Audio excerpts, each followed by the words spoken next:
Hello everyone. So in this unit 2, we will study about the ecosystem, its concept, structure, pyramids, and about succession. Starting with the concept of ecosystem.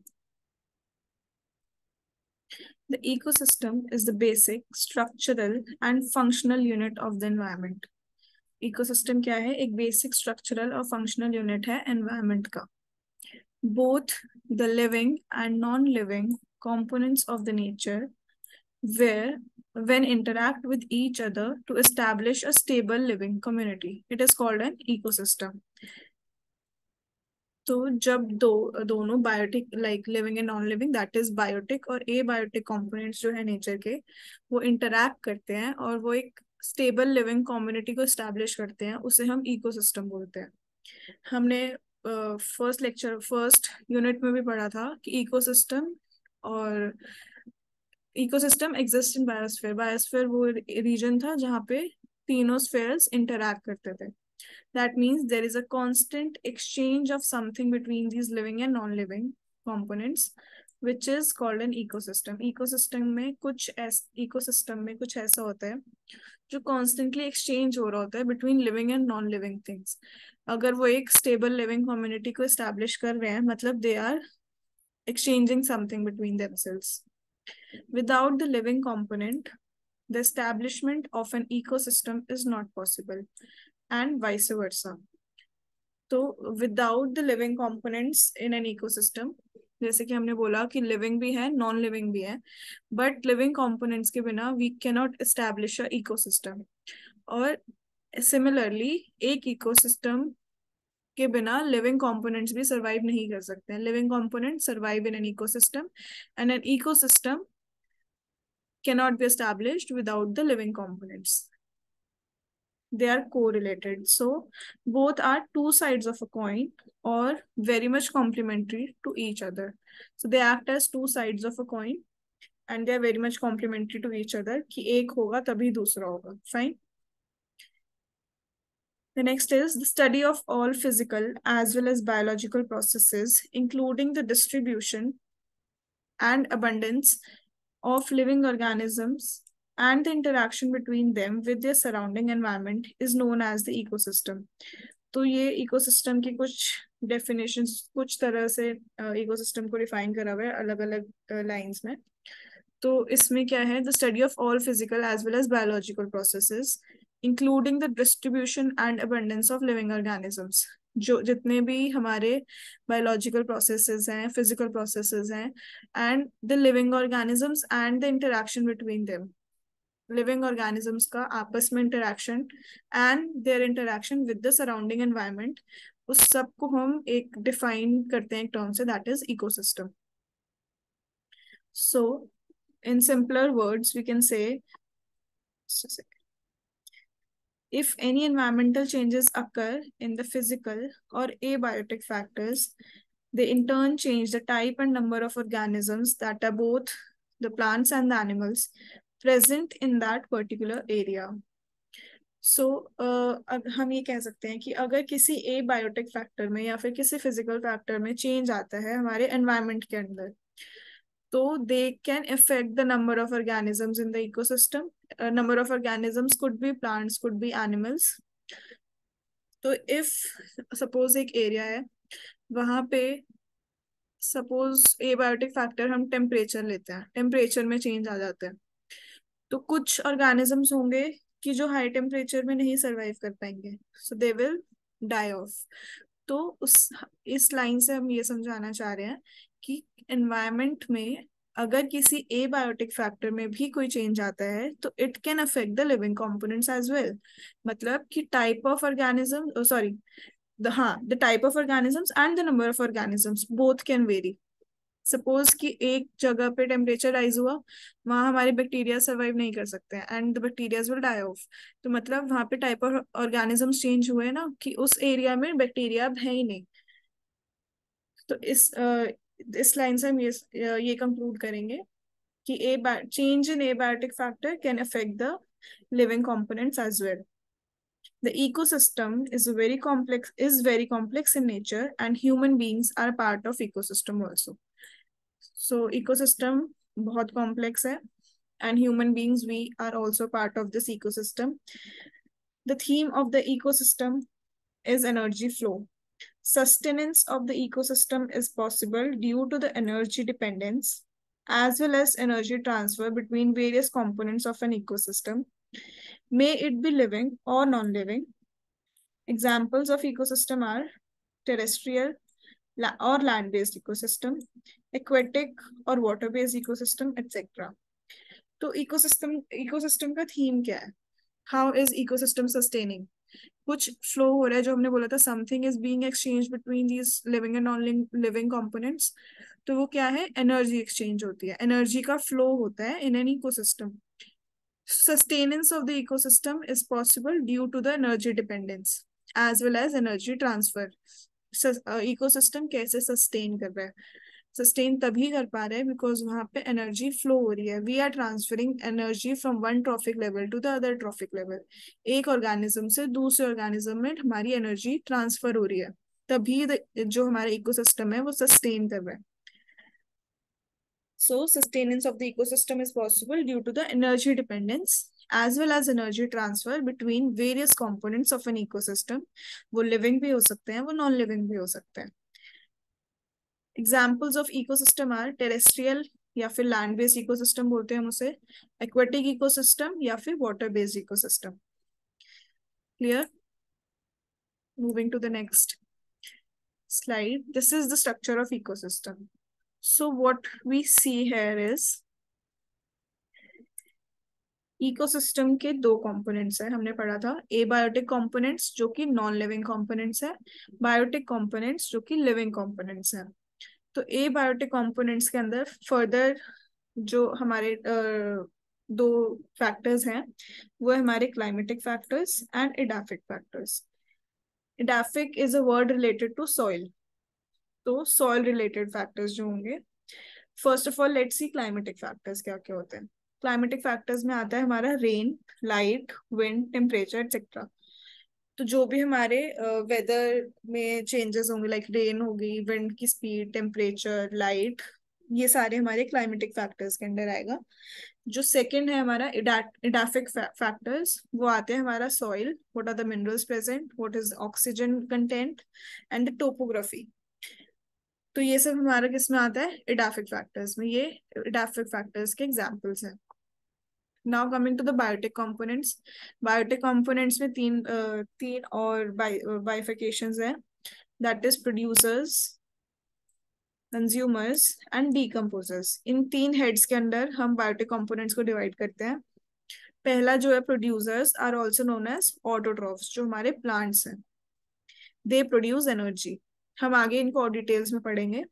Let's just understand कि producers को हम autotrophs बोलते हैं। Autotrophs का मतलब होता है जो खुद से एनर्जी प्रोड्यूस करते हैं। Now the next one is consumers. Consumers को हम हेट्रोट्रॉफ्स भी बोलते हैं। क्यों बोलते हैं? Because they consume and transfer energy. वो अपनी एनर्जी खुद प्रोड्यूस नहीं करते हैं, they consume it from some other source, और ऑब्वियसली वो सोर्स प्रोड्यूसर्स ही होते हैं, and they transfer the energy. And what about decomposers? They are also known as reducers or saprotrophs. उन्हें ऐसा क्यों बोला जाता है? Because they recycle energy. Fine. तो ये तीन प्रोड्यूसर्स, कंज्यूमर्स एंड डिकम्पोजर्स, और इनके जो नेम है कॉमन नेम्स, जैसे कि ऑटोट्रॉफ्स, हेट्रोट्रॉफ्स एंड सैप्रोट्रॉफ्स, हम इनको इनसे भी मतलब इनसे भी बता सकते हैं, इनका अलग से नाम ये भी है। तो यू शुड रिमेम्बर कि प्रोड्यूसर्स को ऑटोट्रॉफ्स बोलते हैं, कंज्यूमर्स को हेट्रोट्रॉफ्स बोलते हैं, और डिकम्पोजर्स को सैप्रोट्रॉफ्स बोलते हैं। ये हमारे इकोसिस्टम का एक ब्रीफ डिवीजन है, या फिर फ्लो चार्ट से हमने डिस्क्राइब करा है क्या क्या कंपोनेंट्स हैं। इसको हम अब आगे ढंग से पढ़ते हैं। Let's first start with the biotic components.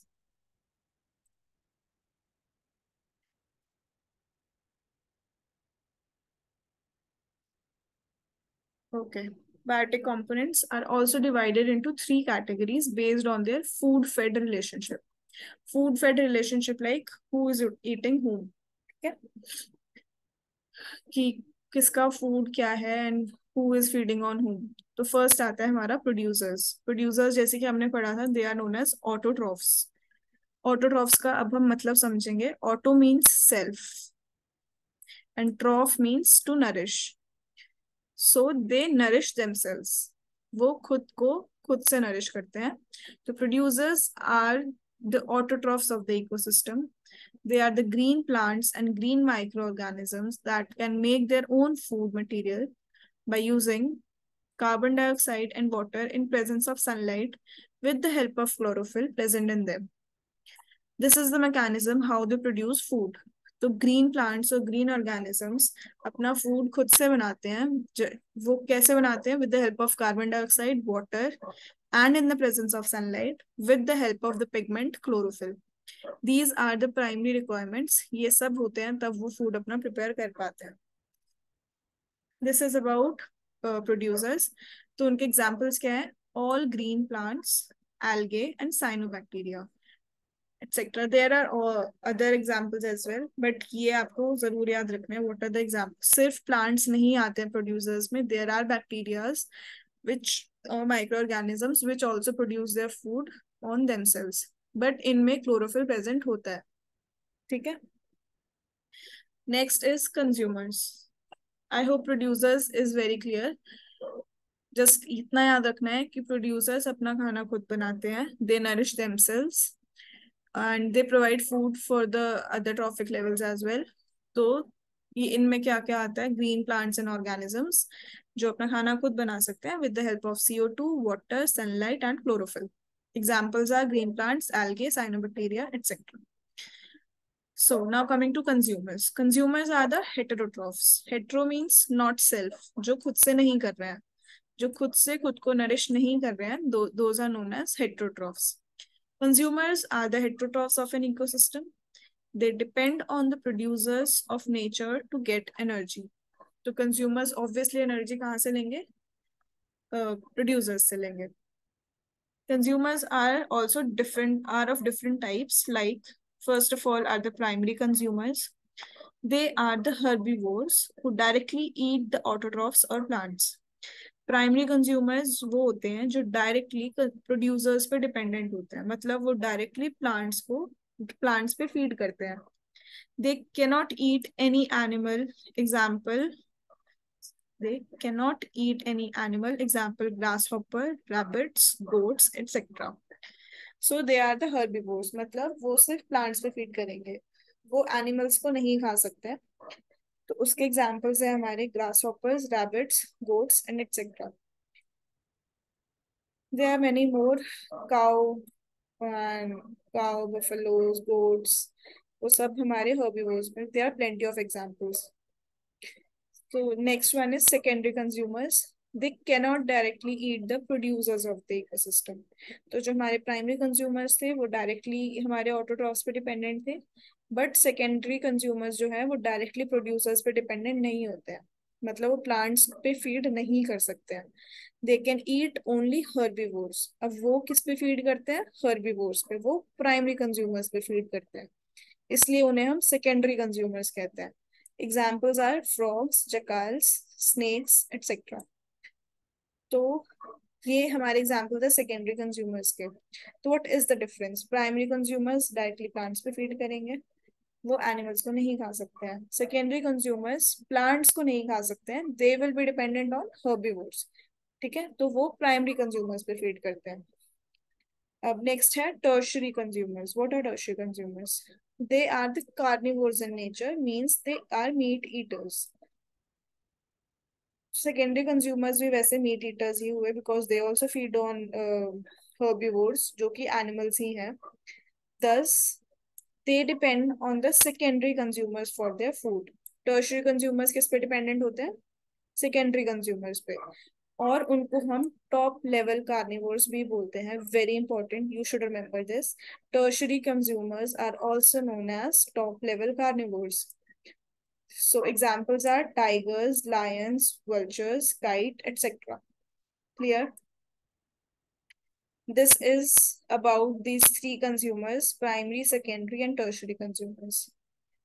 बहुत इजी है, आई थिंक इट अभी तक सब कुछ क्लियर हो गया होगा. जस्ट रिमेम्बर कि कौन किस पे फीड करता है, कौन प्रोड्यूसर्स होते हैं, कौन कंज्यूमर्स होते हैं. कंज्यूमर्स तीन टाइप के होते हैं: primary, secondary and tertiary. Clear? Next, very important, that is decomposers. So what are decomposers? Decomposers are also to some extent heterotrophic in nature. Decomposers जो होते हैं वो heterotrophic होते हैं nature में. They do not contain chlorophyll, so depend on other materials for food and energy. जैसे कि हमारे कंज्यूमर्स हैं, कंज्यूमर्स के पास भी क्लोरोफिल नहीं था. Chlorophyll is only present in the producers, तभी वो अब फूड प्रिपेयर कर पाते हैं. And they provide energy to all other organisms and to themselves as well. वो खुद को भी खुद से ही एनर्जी देते हैं और other organisms are also dependent on them. तो अभी जैसे हमने पढ़ा था कि CO2, water, sunlight and chlorophyll are important for food production. Okay, तो डीकम्पोजर्स जो होते हैं उनके पास क्लोरोफिल प्रेजेंट नहीं होता है. तो इसका मतलब ये हुआ कि वो अदर मटेरियल्स पे डिपेंडेंट होते हैं for energy. These organisms can grow on the dead and decaying matter of the environment. तो डीकम्पोजर्स की क्या स्पेसिफिक चीज है कि वो डेड एंड डिकेइंग मटेरियल पे डिपेंडेंट होते हैं. वो किसी लिविंग ऑर्गेनिज्म को नहीं खा रहे हैं या फिर वो किसी एनिमल पे फीड नहीं कर रहे, जैसे लायन जो है वो गोट को खा रहे हैं. नो, जो हमारे डीकम्पोजर्स हैं वो डेड डिकेइंग मैटर पे फीड करते हैं. That is why they are known as the decomposers or saprophytes or scavengers of the nature, or they can also be called as the detrivores. These are all the names or the different names by which we call decomposers. क्या क्या है? decomposers बोलते हैं saprophytes, scavengers of nature and the detrivores. Detrivores का मतलब क्या होता है? Detri means dead particulate matter, means dead particulate organic matter. So they are dependent on the dead organic material, detrivores. Clear? Just remember these names: saprophytes, scavengers, detrivores, decomposers. Okay. They can live in any type of soil with organic waste. Obviously, अगर वो organic waste पे feed कर रहे हैं तो they can survive in any soil, any type of soil जिसमें कि organic waste present है. They play a very important role in the completion of the biogeochemical cycle in the environment. तो ये क्या होते हैं? These are small microorganisms, जैसे कि example bacteria, fungi, earthworm etcetera. तो इनका मेजर रोल होता है in the completion of the biogeochemical cycles जो हमारे सॉइल में प्रेजेंट होते हैं. तो जो हमारे बायोजियोकेमिकल साइकिल्स जब हम पढ़ते हैं तो उनका जो जो सॉइल के अंदर जो उनका फेज आता है उसको, उन फॉर्म्स को कन्वर्ट करने के लिए डिफरेंट फॉर्म्स में ये डिकम्पोजर्स एक मेजर रोल प्ले करते हैं.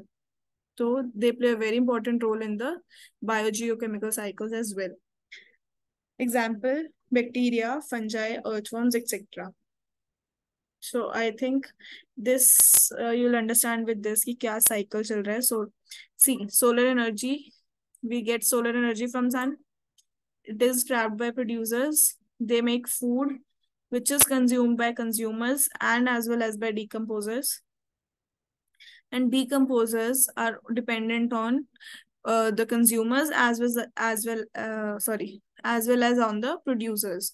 जो डेड प्लांट्स होते हैं उस पे भी डिकम्पोजर्स फीड करते हैं एंड जो डेड एनिमल्स वगैरह होंगे उस पे भी फीड करेंगे. See, these two arrows are depicting कि decomposers are dependent on consumers as well as on producers. और जो consumers हैं they are dependent on producers.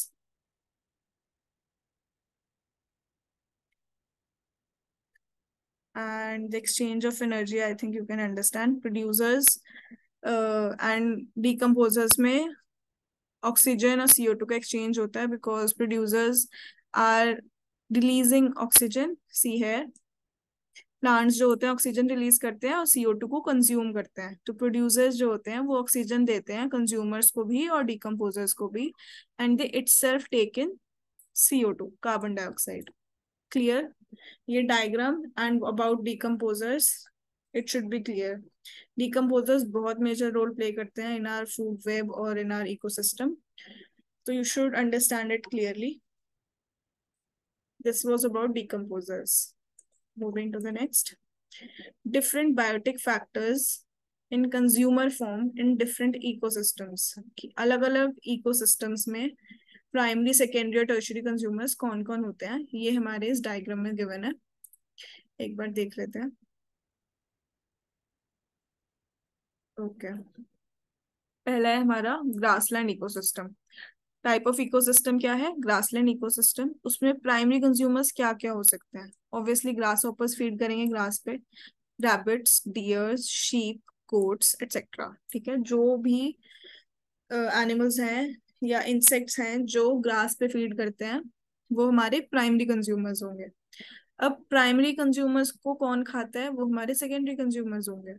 तो एग्जाम्पल क्या क्या होंगे? Frog, lizards, birds and snacks. They all feed on primary consumers. And जो top carnivores होंगे या फिर टर्शरी कंज्यूमर्स होंगे वो हमारे होंगे हॉक्स, ईगल, टाइगर एटसेट्रा. ठीक है, बहुत इजी है, क्लियर है. हर इकोसिस्टम का उन्होंने अलग अलग दिया हुआ है, बहुत कुछ कॉमन भी होगा इसमें. So next is forest ecosystem. उसके एग्जांपल्स हैं leaf hoppers, bugs, flies, squirrels, insects, deer, fruit bats, nilgai, elephants etcetera.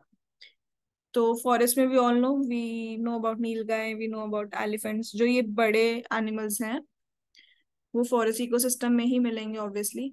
और जो हमारे ये स्मॉल स्मॉल बर्ड्स हैं या फिर स्क्विरल्स हो गए, इंसेक्ट्स हो गए, बैट्स हो गए, तो वो सब हमारे फॉरेस्ट इकोसिस्टम में मिलते हैं और ये हमारे प्राइमरी कंज्यूमर्स होते हैं. ये डायरेक्टली प्लांट्स पे फीड करते हैं. जो सेकेंडरी कंज्यूमर्स के एग्जाम्पल होंगे वो होंगे birds, owls, lizards, wolves, jackals et cetera. Clear? And tertiary consumers are tigers and lions et cetera. जो टॉप कार्निवर्स होते हैं. फॉरेस्ट इकोसिस्टम में टाइगर और लायंस होते हैं. Desert ecosystem, similarly insects, rats, birds, camel, squirrel. Just एक डेजर्ट है तो कैमल भी होगा, बाकी सब कॉमन है. एंड सेकेंडरी होगा scorpions, fox, jackal, rattle snakes, mongoose et cetera. And tertiary consumers के एग्जाम्पल हैं snake, fox, striped हाइना, sand cats, wiper, सहारन चीता, eagles, kites etcetera. Just remember few examples. Next is pond और लेक इकोसिस्टम. तो हमारे pond और lake ecosystem के जो primary consumers होंगे वो होंगे insects, frogs, larvae, beetles, zooplanktons, crustaceans etcetera. तो ये हमारा पॉन्ड और लेक इकोसिस्टम के एग्जांपल्स हैं. सेकेंडरी कंज्यूमर्स होंगे insect, larger fishes, cranes and other birds. और टर्शरी होंगे largest fishes, whales, water snakes, hawks etcetera. ठीक है, ये हमारा पॉन्ड या फिर वाटर एक्वेटिक इकोसिस्टम में जो पॉन्ड इकोसिस्टम होता है उसके एग्जांपल्स हैं. ऐसे ही marine ecosystem, salty water ecosystem जो होता है हमारा, जिसमें कि हमारे ओशंस आते हैं, उसके एग्जांपल्स होंगे प्राइमरी कंज्यूमर्स के zooplanktons, crustaceans and small fishes. Secondary consumers होंगे bigger fishes, mackerel etcetera. And tertiary consumers के एग्जांपल होंगे giant carnivorous fishes, sharks, whales, snakes, hawks etcetera. Okay, this is about the different ecosystems and the examples of their primary, secondary, and tertiary consumers. Just remember a few examples and the type of ecosystems. That would be enough. Okay, so we have read about the living components, that is the biotic components. Now we will study about the abiotic components. So these are the non-living factors in forms of solid, liquid or gas found in nature. जैसे कि ice, water, moisture. ये water के 3 forms हैं. तो abiotic components क्या होते हैं? Non living factors in the form of solid, liquid और gas. They can be characterized into 2 types. First one is climatic factors and second one is edaphic factors. जैसे कि हमने भी पढ़ा था तो उसके एग्जाम्पल्स क्या क्या होंगे क्लाइमेटिक फैक्टर्स के? Light, temperature, humidity, rain etcetera. और जो इडाफिक फैक्टर्स हैं जो कि हमारे सॉइल से रिलेटेड हैं, that is soil, organic and inorganic components of soil, substratum etcetera. तो ये हमारे ए बायोटिक कंपोनेंट्स होंगे।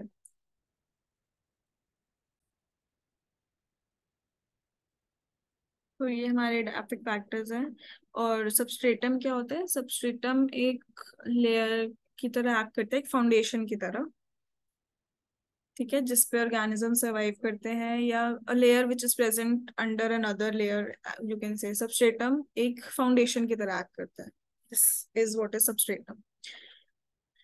And the next is climatic factors. अब हम क्लाइमेटिक फैक्टर्स को पढ़ेंगे। पहला एग्जाम्पल जो है उसका, that is light. It is an essential factor for all living organisms like producers, consumers, as well as decomposers. तो ये सारे लिविंग कंपोनेंट्स के लिए एक इम्पॉर्टेंट फैक्टर है। In presence of light plants can prepare their food material, which in turn is eaten by the heterotrophs and ultimately by the decomposers. तो क्या हो रहा है कि presence of sunlight is the major requirement for preparation of food, that is photosynthesis के लिए sunlight हमें चाहिए। तो plants can prepare their food in the presence of sunlight. Herbivores will food on plants, that is heterotrophs will feed on plants, वो plants को खाएंगे। और heterotrophs को ultimately decomposers खाएंगे। तो decomposers are also indirectly dependent on producers। तो सब light पे डायरेक्टली और इनडायरेक्टली डिपेंडेंट हैं। Without sunlight, photosynthesis is not possible. Thus, it is one of the most important abiotic factors of an ecosystem.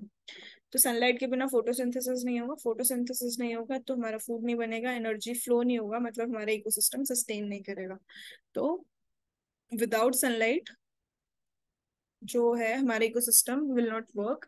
तो ये एक बहुत इंपॉर्टेंट एबायोटिक फैक्टर है हमारे इकोसिस्टम का, ठीक है। Quantity as well as the quality of light has a different impact on different organisms। ठीक है, तो लाइट की जो क्वांटिटी है, या कितने ड्यूरेशन के लिए लाइट मिल रही है, या किस क्वालिटी की लाइट मिल रही है, तो उसका एक डिफरेंट इम्पैक्ट होता है हर डिफरेंट ऑर्गेनिज्म पे। तो let's discuss about that now. Importance of light for plants. We'll study about this. First is chlorophyll production. Like chlorophyll is very important for food production, जो हमारी major requirements थी। Wait a second. Okay, so we were studying about the importance of light for plants. The first is chlorophyll production. The next is distribution of plants. So first let's discuss about chlorophyll production. Chlorophyll production में how light acts as important. What is the importance of light? मतलब कि जैसे ही हमारा chlorophyll का synthesis हो रहा होता है, मतलब क्लोरोफिल का जब प्रोडक्शन होता है, तो intensity of light plays a major role, कि कितनी इंटेंसिटी की लाइट है जिससे कि that amount of chlorophyll will be formed. तो chlorophyll production is dependent on the type of light और द इंटेंसिटी ऑफ लाइट। ये रिलेशन है लाइट का विद द क्लोरोफिल प्रोडक्शन। जो नेक्स्ट है हमारा distribution of plants, that is the vegetation or the type of plants that grow on the earth depend on the amount of sunlight they are getting। जो हमारे plants हैं, या किस type का vegetation किस एरिया में हो रहा है, या कौन सी कंट्री में क्या चीजें मिलती हैं, वो किस चीज पे डिपेंडेंट होता है, मतलब वहाँ का एग्रीकल्चर किस टाइप का है, वो इस चीज पे डिपेंडेंट होता है। कि बहुत सारे फैक्टर्स हैं, बट लाइट भी एक फैक्टर है, कि वहाँ पे अमाउंट ऑफ सनलाइट कितनी पहुंचती है, या कितनी सनलाइट वो हार्नेस कर पाते हैं प्लांट्स। तो they decide the distribution of plants.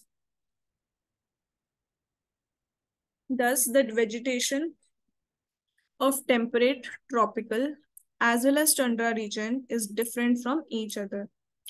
तो ये टेम्परेट ग्रासलैंड्स या ट्रॉपिकल ग्रासलैंड्स और ट्रॉपिकल फॉरेस्ट, इन सब की वेजिटेशन जो है वो अलग अलग होती है एक दूसरे से, बिकॉज वहाँ पे जो अमाउंट ऑफ सनलाइट होता है या जो ड्यूरेशन ऑफ सनलाइट होता है वो वेरी करता है। क्लियर? तो लाइट क्या करती है, वो डिसाइड करती है कि किस टाइप की वेजिटेशन होगी किस एरिया में। Clear? It is one of the factors, there are many other factors but it is one and the most important factor. Next पे चलते हैं। Light does decides the physiology of the plants of different regions. Physiology क्या होता है? Functioning, कि plant की क्या functioning कैसे होगी, what are the chemical processes that will be taking place. तो लाइट उसमें भी एक मेजर रोल प्ले करता है कि प्लांट की फिजियोलॉजी क्या होगी and what will be the functions of like how will the plant function, वो सब लाइट पे डिपेंडेंट होता है। Temperature. When light increases, temperature also increases and vice versa. When temperature increases, the rate of transpiration in plants increases. Light increase होगी तो temperature increase होगा, और जब टेम्परेचर इंक्रीज होगा तो रेट ऑफ ट्रांसपिरेशन इंक्रीज होगा प्लांट्स में। Transpiration क्या होता है? Transpiration is the evaporation of water और moisture from the leaves. Leaves से जब वाटर इवेपोरेट होता है प्लांट से, या फिर वाटर कंटेंट, उससे क्या होता है कि वाटर कंटेंट जो है रिड्यूस होता है हमारे प्लांट्स में। तो उसकी वजह से दस the absorption of water from the underground also increases. Plant जो होता है वो हमारा सॉइल से वाटर लेता है, और जो इवेपोरेशन प्लांट के थ्रू होता है दैट इज ट्रांसपिरेशन। तो उसकी जो हमारा वाटर एब्जॉर्ब हो रहा है या फिर जो ट्रांसपिरेशन हो रहा है due to the increase in temperature, उसकी वजह से अंडरग्राउंड वाटर का भी एब्जॉर्प्शन हो रहा है। It clearly explains that temperature also plays important role and decides the type of plant to grow in a particular area. तो अगर सपोज डेजर्ट्स है, वहां पे कैक्टस होते हैं, उनकी फिजियोलॉजी क्या होती है कि वो पानी को स्टोर करके रखते हैं अपने लीव्स में। तो उस वो उसकी फिजियोलॉजी क्यों है? बिकॉज वहाँ वाटर कम है and they have to survive in dry regions या फिर लेस वाटर रीजन्स। तो उनका वो अडेप्टेशन हुआ। तो ऐसे ही टेम्परेचर भी डिसाइड करता है, या इनडायरेक्टली लाइट ही डिसाइड कर रही है, बिकॉज लाइट ज्यादा होगी तभी, मतलब कि सनलाइट जहाँ ज्यादा होगी वहाँ टेम्परेचर ज्यादा होगा। तो इनडायरेक्टली लाइट ही डिसाइड कर रही है कि कैसा प्लांट किस एरिया में ग्रो करेगा। डेजर्ट में अगर कैक्टाई या डेट प्लांट्स या ये सब मतलब डेजर्ट प्लांट्स अगर ग्रो करेंगे तो वो लाइट से रिलेटेड है, उसका डिपेंडेंसी लाइट पर है। लाइट की वजह से टेम्परेचर इंक्रीज हो रहा है, इसी वजह से वाटर कंटेंट जो है वो सॉइल में कम हो रहा है। ठीक है। Next is stomatal movement. Stomata are present in the leaves of the plants. Stomata present होते हैं लीव्स के नीचे वाले पार्ट पे। They control the evaporation of water from a plant body. अगर स्टोमेटा अपने आप को क्लोज कर लेते हैं तो वाटर मतलब कि ट्रांसपिरेशन नहीं हो पाता है, इवेपोरेशन नहीं होता है पानी का। दस by opening and closing stomata keep the plant body in a stable physiological status. So stomatal movement भी लाइट पे डिपेंडेंट होते हैं। लाइट होता है तो स्टोमेटा ओपन होता है। तो जब स्टोमेटा इज अ स्ट्रक्चर जो हमारे प्लांट में लीव्स पे प्रेजेंट होता है, जो कि वो क्या कंट्रोल करता है? Evaporation of water, that is transpiration. तो स्टोमेटल ओपनिंग और क्लोजिंग जो होती है वो ही एक प्लांट की बॉडी में फिजियोलॉजिकल स्टेटस को मेंटेन करता है, and that is dependent on light, stomatal movements. Next is duration of light. During the summer and winter months, the type of flowers and what we can observe in the nature are different. Seasonally, plants भी vary करते हैं, and what type of cultivation, what kind of flowers you will see, वो सब vary करता है according to the season, summer या winter में. The basic theory behind it is some plants that can bloom in summer months are long day plants. Long day plants क्या होते हैं? जिन्हें exposure of light ज्यादा चाहिए होती है। And some are the short day plants जो कि लेस एक्सपोजर में भी वर्क कर लेते हैं। They are less exposure to sunlight और natural light. Sunlight is the natural light obviously. तो ड्यूरेशन ऑफ लाइट से कैसे फर्क पड़ता है प्लांट्स पे? दे दो तरह के प्लांट्स होते हैं, एक होते हैं हमारे लॉन्ग डे प्लांट्स, एक होते हैं शॉर्ट डे प्लांट्स। तो जहां पर लाइट प्रेजेंट होती है ज्यादा ड्यूरेशन के लिए या फिर ट्रॉपिकल एरियाज में, तो वहां पे हमारे लॉन्ग डे प्लांट्स होंगे, उन्हें लॉन्ग पीरियड ऑफ सनलाइट मिलता है। और जहाँ पे लाइट शॉर्ट ड्यूरेशंस के लिए होते हैं वहां पे हमारे शॉर्ट डे प्लांट सर्वाइव करेंगे। Clear? This is about the importance of light.